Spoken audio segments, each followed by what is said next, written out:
Welcome to the Rise to the Challenge podcast. Joining today, she's an entrepreneur, founder, and CEO of Dr. Rissy's Writing and Marketing and Gen Z Publishing. It's Morissa Schwartz. How are you doing today, Morissa? I'm wonderful. How about you? I'm doing good. I'm excited to have you on the show to talk about your rise to the challenge. What we like to do first with all of our guests is go right to the beginning. Talk about where you're from and what were you involved in growing up. So I am in the sixth generation of my family to be born and raised in New Jersey. I grew up in Woodbridge, which is the oldest town in New Jersey. And it's I don't know, a lot of Jersey pride here. Growing up, I grew up with my parents' mom and pop floor covering store, which is Main Street shop. So I really grew up influenced by small business and community, and Jersey community. We're an interesting breed. And, I kind of have used that and that's, that my parents and their business and their friends' businesses definitely inspired me with my career path. Growing up in Jersey, did your family take on like the Jersey culture? Like when people think of Jersey, it's kind of that lifestyle that people are used to. Did your family kind of utilize that culture in everyday life? Yeah, well, nowadays, so I moved out of Woodbridge. I moved to a place called Morganville, which is such an interesting part of Jersey because I live on 2 acres and my neighbors are alpacas and cows, but I'm 15 minutes away from the Jersey Shore. I'm 5 minutes away from a train to New York. So like we're in the middle of a little bit of everything here. And I think that's kind of what Jersey's all about, where, you have we must have about 10 diners within a 5-minute radius of me. We have malls everywhere. So definitely. I feel like that's the perfect spot. And you basically can go anywhere and you enjoy summer, going to the shore. If you got to go to New York, you got a short little train ride and everything. Sure. Yeah, I'm wearing my Jersey Shore sweatshirt, actually. It's Point Pleasant, my favorite beach. Yeah. As you're growing up, did you start finding any passions in yourself? Did you like starting to do certain things, or were you kind of adventurous and wanted to try everything? Yeah, I definitely was a try everything person. My parents put me in dancing school when I was 1 month away from turning 2. So I was literally 1 year old in like toddler tumble classes.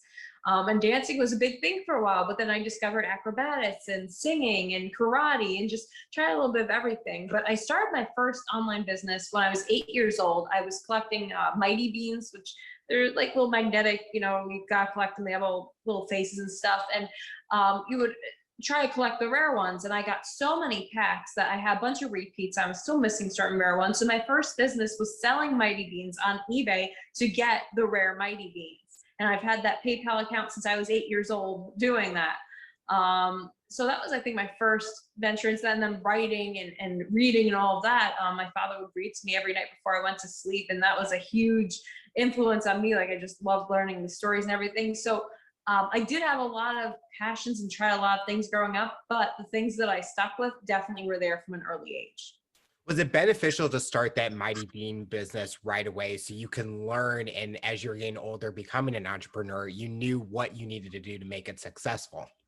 Yeah, as a kid. See, here's the thing. I didn't even realize I was starting a business. Like it was just something that I did, like, oh yeah, I'm gonna eBay now. Like it didn't dawn on me literally until grad school that holy cow, I was an entrepreneur at 8 years old selling my beans on eBay. It didn't feel like that to me. It was so fun. It was like just a huge hobby. But yeah, that definitely influenced me, in learning, okay, what works, what doesn't work. If I wrote a crappy, title for my Mighty Beans, nobody was going to buy them. If I shot crappy pictures of Mighty Beans, nobody was going to buy them. So I did have to learn a bit of marketing from that young age without even realizing that that's what I was doing.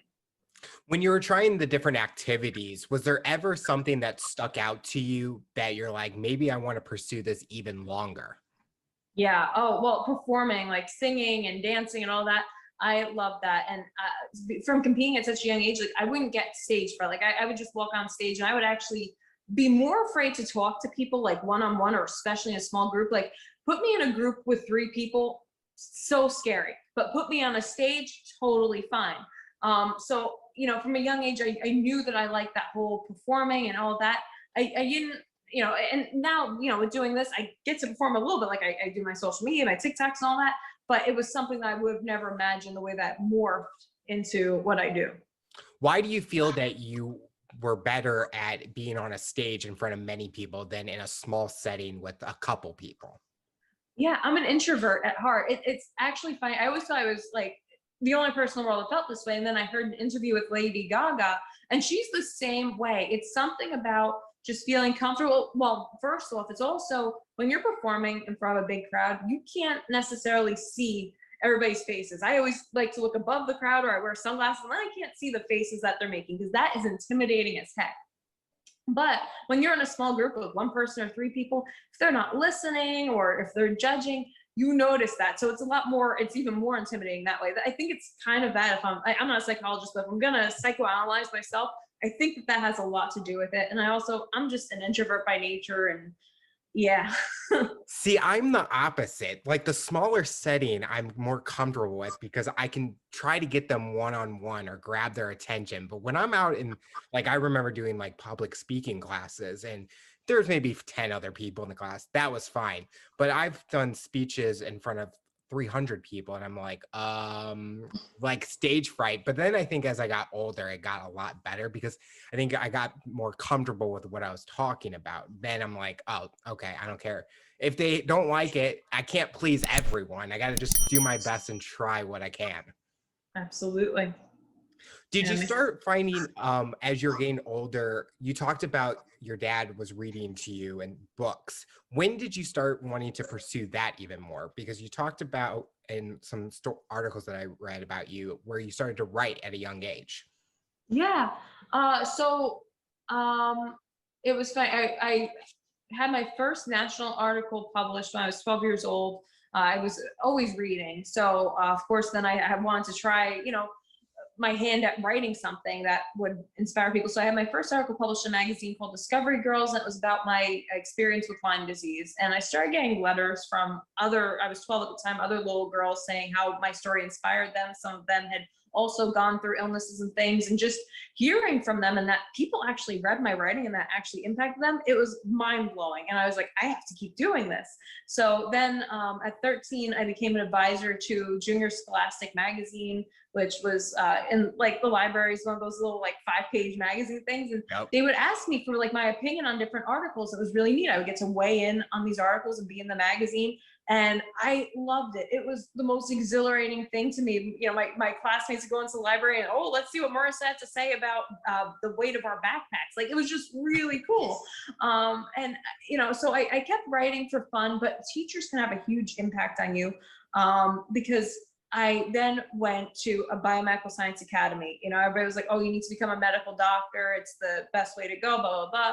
So I went to a biomedical science academy all ready to become a medical doctor until I realized I was rushing through my biomed homework and my biomed classwork. I was rushing through it so I could work on my own novels and my own stories. And I'm like, I think I prefer this. And that was when it was really cemented for me. Okay, I'm meant to do this whole writing thing rather than the science stuff. Talk about being diagnosed with Lyme disease. How did you find out about it? And talk about that experience. Oh my gosh, it was terrible. So I was always active. Like I said, I went to dancing school starting at age 1. And I started to get these aches and pains. I was just always really tired and just really always in pain. Like I felt like an old lady with just constant backaches and all that at age 11. And it got so bad that, I remember I started doing toe dancing and just my legs started shaking and like I was having a lot of issues and stuff. And it got to the point I had to drop out of dancing and all these things I've been doing for such a long time. Hello, Mo. Yeah, so I went to my regular doctor who sent me to a bone doctor who was like, oh, it's just growing pains, you're fine. And I'm like, it is not growing pains. So I was like suffering for months with this. I wound up going to 12 specialists total. Nobody knew what it was. And I'm just in pain constantly, like, this isn't normal. And it wound up taking about a year to get diagnosed. And then finally I went to a homeopathic doctor, a DO, who said, I think you have Lyme. Let's test the Lyme. Let's treat you for Lyme. And sure enough, it was Lyme. And because it took about a year to get diagnosed, I have arthritis for the rest of my life. But it's one of those things where you learn to live with it. Because of that, I got into yoga and different things that help with the arthritis. So It was a bad experience, but it made me discover my love of writing. Like I wouldn't have written that article if it wasn't for that, and I wouldn't have discovered yoga. So out of every bad situation, there comes something good. Was there ever a time during that year where no one could figure out what it was that you were going to give up and be like, I guess I'm never going to find this out? Or did you kind of keep the momentum going and be like, we're going to find this, even if it takes a little bit longer? Yeah, I mean, at age 11, it was tough because I had one doctor who thought it was cancer. I went to, an oncologist, not knowing the word oncologist. I had no idea what it meant until I walked in and saw girls with bald heads. So there wasn't much giving up. It was just the doctors bringing me in all different directions where I'm like, oh my gosh, do I need to do this? So there was never a thought of giving up. It was just a thing of we need to figure out what this is. Some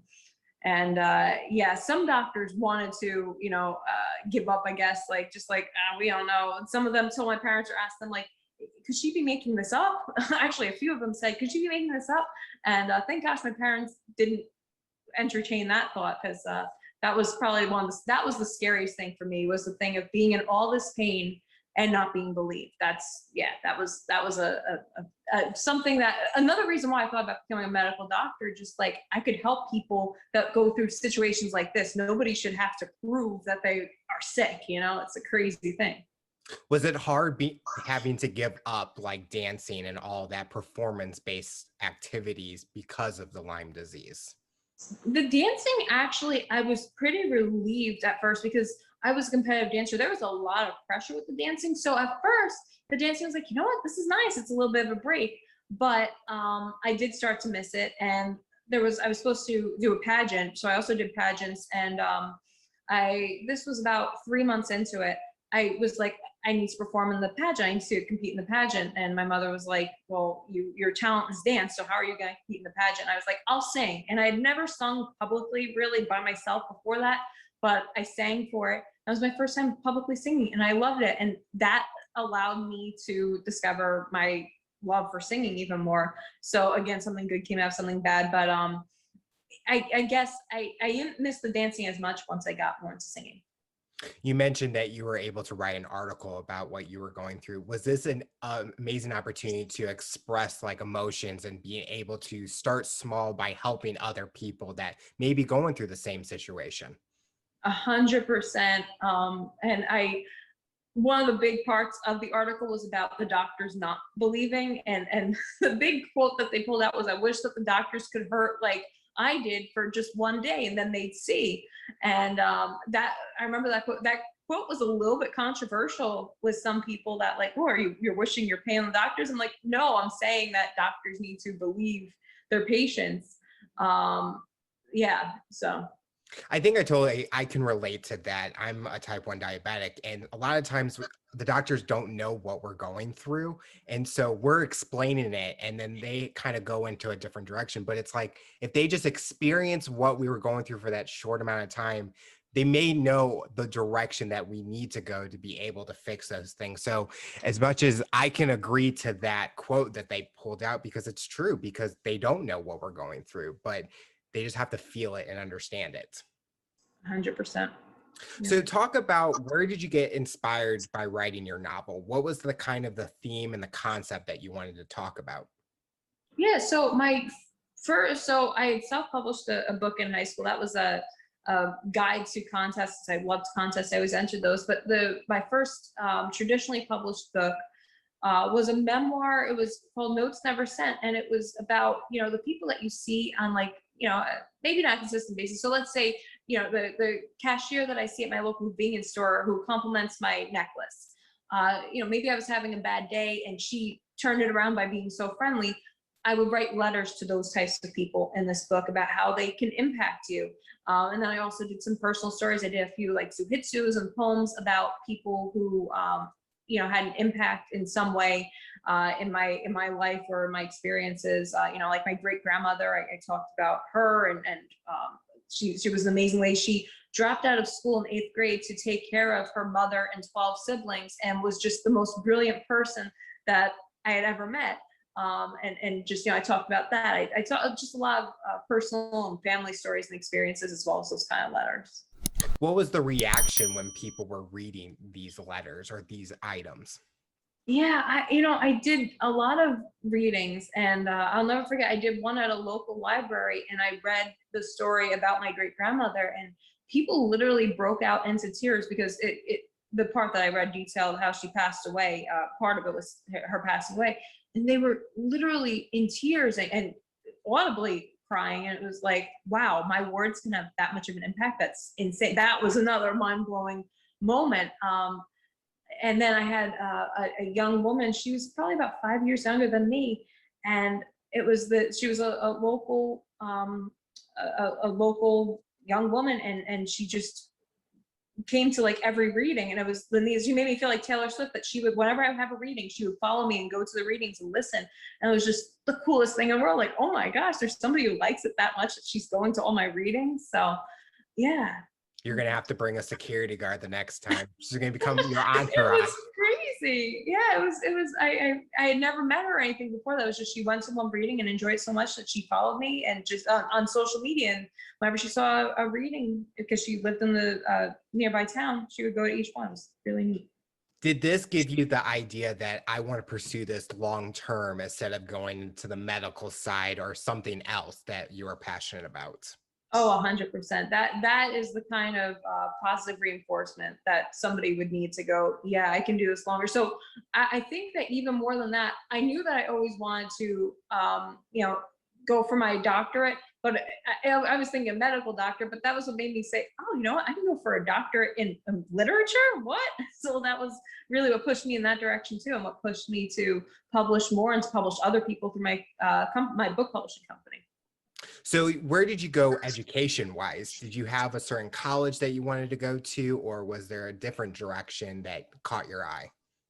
Yeah, I went to Drew University, which is a small liberal arts school in Jersey. I wanted to commute. At the time, I had several clients in the area. I didn't want to go too far from them. I love my family. I knew I would be homesick if I went too far. So I went to Drew for undergrad. Then I went to Monmouth University, another New Jersey school, but this one was down the shore, much more laid back, but still a relatively small liberal arts school. Then I went back to Drew for my doctorate, and that time I actually stayed down there. But rather than living on campus, I lived in the hotel near the school, because I felt weird being like an adult, like living in dorm. And I'm like, nah, I'm gonna dorm in the hotel, which was great, room service, all that, so fun for 2 years. What's the biggest thing you learned about yourself during those years? Definitely how independent I could be, and that I am.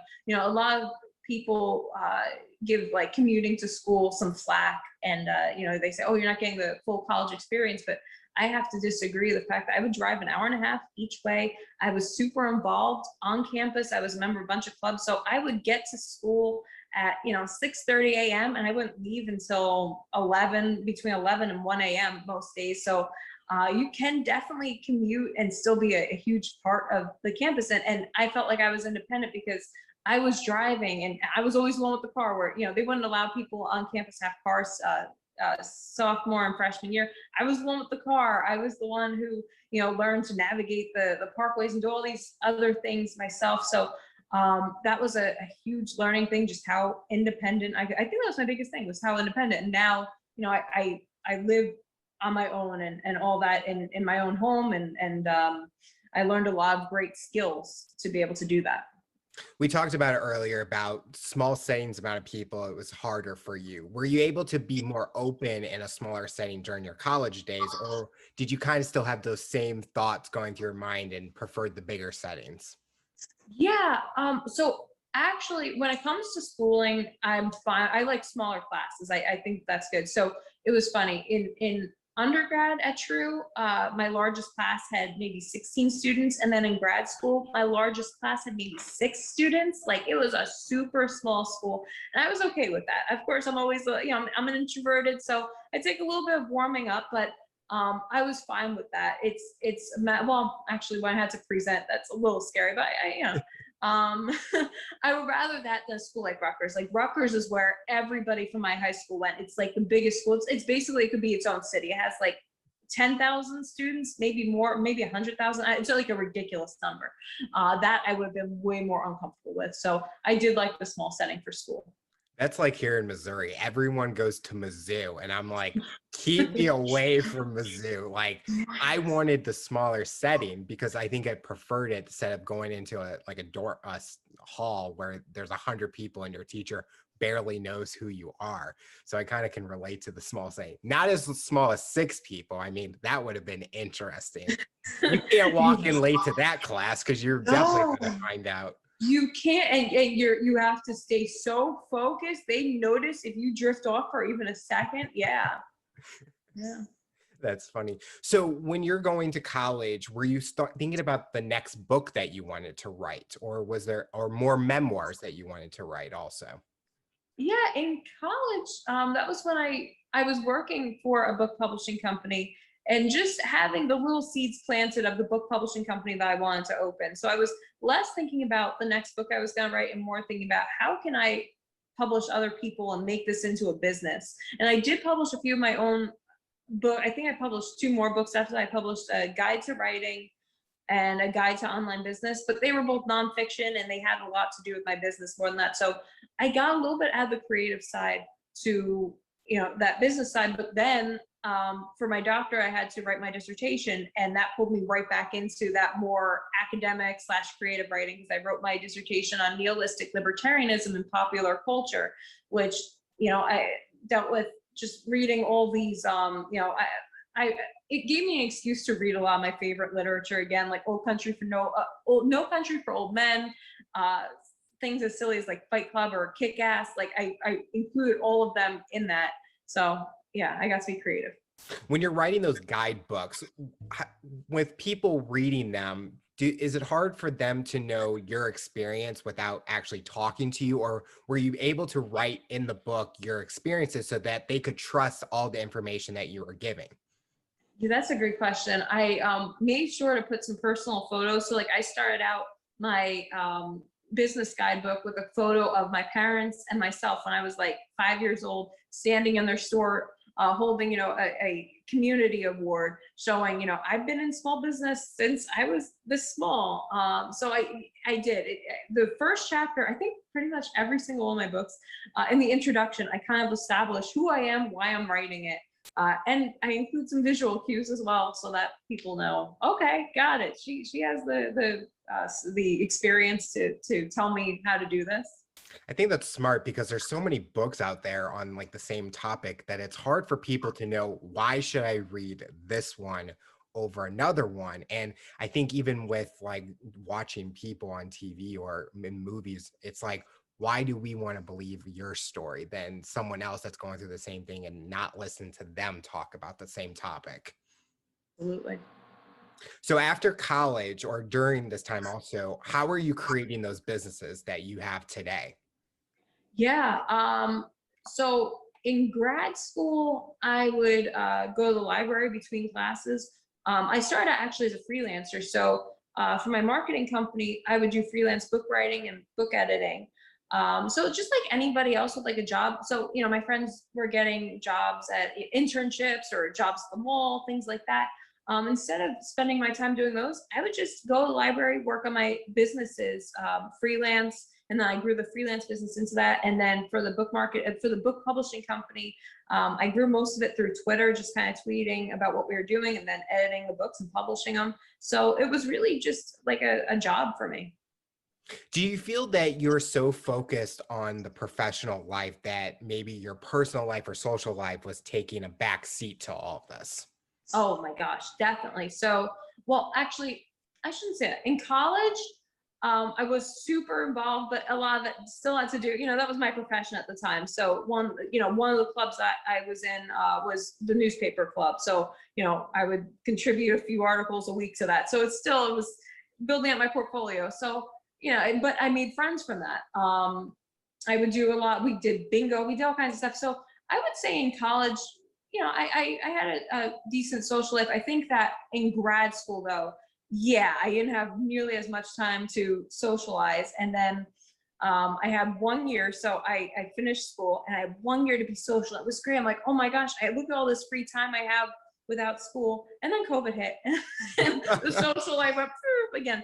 But yeah, no, I did have to put a back seat to it, but a lot of the friends and connections that I made, they were also pretty focused and professional. So I still could, you know, talk to people and have, you know, whether it was business related, like I have a lot of friends in marketing and stuff. So we'll talk marketing and then we'll talk some personal stuff. So, you know, you make it work, you balance it out. Were you able to be open with those friends that you made about the condition that you had or the things that you were going through? What the, Like you said about like having arthritis oh, and all that, like were yes. you able to be open? Because at a young age, when you were going through it, you were able to write about it. But as you Yeah. get older, some people maybe hold it in or they don't want to reveal it because they're afraid on how people would react to it. Yeah, well, I'll tell you, when I was a kid, I didn't really want people to know, but they knew because part of my Lyme disease, I would shake, and I shook in front of friends, and I was in middle school, and it was something that I just you don't want to do anything or be different in any way, and that kind of made me, you know, everybody knew then, and I'm like, oh gosh, so it did. That's actually a great question. I don't think I've ever been asked that before, where I wanted to hold it in and not tell people, but my close friends are people who are very open. You know, they tell me their issues and things. You know, one of my closest friends, she has anxiety. She's very open about it, and we talk about that. So I can in turn be open with her and say, you know, hey, I had to, like today, I had to go to the doctor this morning, and I can feel open saying, yeah, she treated my neck. Hopefully it holds up for another few days. We're gonna have a storm and it's gonna be bad. So yeah, luckily I do have friends that I can share with, and they're open with me as well. Some of, yeah, I think it's a good thing. I also think nowadays, thanks to social media and stuff, people are more open about some of the struggles and personal things that they have because they know that they can inspire others. So with my friends, yeah, I definitely can talk about it. I'm not the kind of I don't really talk about it on social media as much, but with my personal friends, absolutely. I can relate to that. Like social media, I don't post it, maybe like an awareness post for the things I go through, but I'm not like constantly talking about it because then I feel like some people might feel uncomfortable if they're reading about it. But my closest friends, they support anything. And those are the true people that people should have in their lives, that they are able to be open and talk to you about the things and they're not afraid. Because I think a lot of people, especially now with whole people judging, they're afraid to say the wrong things so that they don't say anything at all. And I think people are should be more open about it and be able to, because I think if someone wanted to talk to me about the things I was going through, I would be receptive to it because I'm glad that they have an interest in wanting to learn more so that they are better prepared for a situation in the future. Absolutely. So talk about one of the companies you have is Gen Z Publishing. What's the theme with that title and everything? And Yeah. why did you use that? So I named it Gen Z Publishing before there was an actual Generation Z. What I meant by Gen Z was innovative, that where we like fresh voices. So I started that, you know, when I wrote my first books, a lot of publishing companies didn't necessarily take me seriously because I was a 20-year-old who had written a book, and I was told by one publisher, we don't publish anything by people under the age of 40. I'm like, the heck? Yeah, she's like, you don't have enough to say, you haven't experienced enough. So I thought that's really ageist. So I created my company to be diverse and to not judge people necessarily on their age or their background or anything like that, as long as you had fresh ideas. So I called it Gen Z, meaning the new generation of writers. And then, of course, 1 year later, Generation Z became an actual thing. And I'm like, oh, great. So everybody's like, oh, you only publish books by people from Generation Z? No, we publish all people. But yeah, that was the original thought behind it. And we still have stuck to that. We have very diverse offerings of books. We've not been afraid to write about, you know, topical topics and just writing about dialogues that are going on, important dialogues and things. So Did you ever think about changing the name when Gen Z came about, or did that make you kind of stand out because everyone's like, ooh, what's this about and stuff like that? yeah, a little bit. I mean, I don't think it's hurt us because we do publish a lot of YA and New Age books. And then we also made a subsidiary called Zenith Publishing. So I think that that helped a little bit too, the fact there's Gen Z and Zenith. So when people see both of those, they realize, oh, okay, this isn't just for Generation Z. So I think that that's helped. I don't think it's caused that many issues. It's caused a little bit of confusion, but I think it did make us lean more into the YA stuff, which has been fine. We love YA books, so. Is there any books or articles that you've published with your company that has always come to your mind every day? Like, this is kind of my favorite that I've been a part of. That's really tough to choose a favorite. There are some that really stood out. There's one book that's a book of poetry by, her name is Joanne, and she was a writing teacher for, I don't want to say the wrong amount of years, but it was a lot of years, decades. She was a writing teacher, and I went to her reading, and I've never seen such a turnout. It was our library. The library was just packed with hundreds and hundreds and hundreds of her students, and it just showed how much of an impact that she had on those students, that all these years later, they would come and support her at her reading, and her writing is just beautiful. It's so honest and so personal. She's published 2 books with us. We've published books by Hazel, who won the Worst Cooks in America. We published her memoir. I thought that was so neat. Like, I watched her on television, and then we got to publish her book about winning the show. We've had a lot of really amazing people come through our doors that we got to publish. Is it hard to reject or not be able to publish someone, and how do you handle that? So that is one of the biggest reasons why I wanted to start this company, because when I published my first traditionally published book, I sent it to about 100 publishers, and I didn't hear back from about 90% of them. Like, they just ghosted, like nothing. And I thought, how terrible to just leave an author hanging where they don't know if you're interested, if you got the query, like at least tell me you got the query. So when I started this, I had a rule from the beginning: no matter what, we respond to the person who pitches their book to us. We have, and when you write to them, you tell them, if you're going to accept the book, great, we accept that 5% books query to us.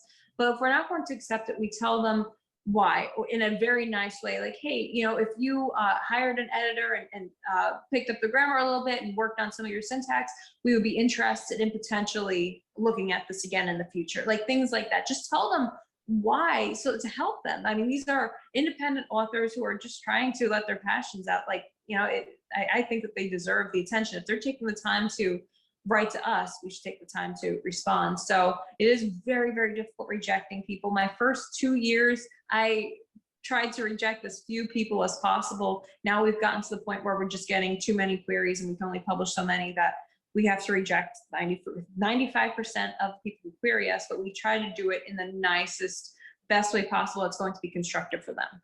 Do you feel those changes that you guys suggest motivates those authors and writers to be even better and want to be able to make those changes to hopefully in the future, you guys would be able to publish it for them? 100%. I've actually had people do that, and then we publish them.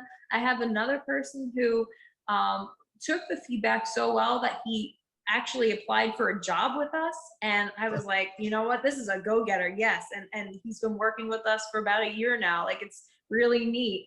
So yeah, it's gone over very well doing that. What's your greatest strength being the leader of the company?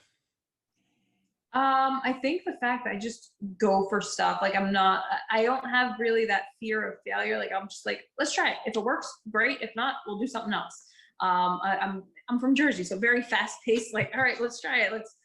Mark, I don't want to, well, this is a controversial figure, but when Facebook was started, their philosophy was, let's move fast and break stuff. I don't go that far. I don't want to break anything, but I do understand the sentiment of, let's try a bunch of stuff, see what works, and then keep moving with that. I think that kind of statement helps with a lot of businesses because they're willing to make changes or go up to date in times instead of sticking with what's safe, instead of not taking the risk and trying something new, because that risk can be something that makes it even better and people will love it even more. Yeah, absolutely. Talk about the different places that you were featured in. I saw that you were featured in like MTV, Forbes, Guinness World Records. Talk about that experience. Yeah, so I'll go in order. As I said before about my singing, I love singing. So my crux of my singing career was, well, I grew up watching American Idol and all those shows and idolizing the people on them. So of course it was a dream of mine. I wanted to be on one of those shows, and I kept applying and applying for all of them. And I was actually very briefly on an episode of American Idol when I was 16, but then 7 years ago, 6 years ago, I was actually cast on an MTV show called Copycat, where I got, it was like the American Idol dream. It was basically their version of The Voice, where they gave me the golden ticket to Hollywood. I got to go to Hollywood, and then it was like The Voice where they can't see you at first. I'm behind a screen singing, so everybody kind of has to guess, what does this person look like who's singing? And then I come out from behind the screen and I sing, and it was so neat. The host was Jonathan Bennett, who played Aaron Samuels in Mean Girls, which is like my favorite movie ever. So meeting him was enough of a dream come true. And just singing in front of all those people, it was so darn cool. So I was in the top 5. We only lasted 1 season, but it was great. That was all I needed to make my singing dream come true. And yeah, so that was MTV. Guinness World Records. I broke the world record for making the world's longest chain of bracelets. It was on my bucket list from childhood to break a world record. And when I wrote my first book about contests, I thought, what a better way to promote it than to win the ultimate contest, which in my mind was a world record. So I did that, and then that was featured on Lifetime. There was a show called This Time Next Year, where Lifetime followed me for 1 year in my journey to break the record again. That was fun. That was hosted by the host of So You Think You Can Dance, Kat Deely. And then Forbes, they did an article about people who both own business and have a doctorate. And I was featured in that last year. And that helped me to, just last week, I became a contributor for Entrepreneur Magazine, or Entrepreneur's online website, which is really exciting because I used to be a contributor for Entertainment Weekly, which, oh my gosh, now that was cool. I got to interview a lot of the cast of It's Always Sunny in Philadelphia and write about South Park. Like, I just got to write about all my favorite shows and movies. So that experience helped me to be able to write for Entrepreneur now. Wow. I'm just impressed with all these different skill sets and opportunities. That it's just amazing that, I mean, I honestly, when you told me about this, I'm like, I'm picturing, what did she do on MTV, or what's the Guinness World Record? And it's just amazing. Do you feel these opportunities gave you a positive exposure in a way where it gave you more confidence to be able to do the things that you enjoy doing? Yeah, definitely. You know, it really did. The biggest thing for me was I got to live those dreams. Like, I wrote down all these goals that I wanted to do, and I got to cross them off. I'm a list checker person. Like, I have giant to-do lists every day, so I get a lot of joy out of crossing things off my to-do list. But just the fact that I was actually able to do it, it definitely was great to follow my own dreams and to do them. What I will say though is, did my life change that much? No, not really. I'm still always me. And I've seen a lot of people say this, like on TikTok. I'm a huge fan of TikTok, and there's like a running joke on there where I think it's even a sound now, where they say, you got 1 million views. Did it change your life? Nope. Was it pretty cool? Yes. It's the same kind of thing with this. It's like, you broke a world record. Yup. Did it change your life? Not really. I'm still me. I just got to do something cool. Like, yeah. Any plans to break any more Guinness World Records? Nah, you know, the one thing they don't tell you is how much paperwork there is.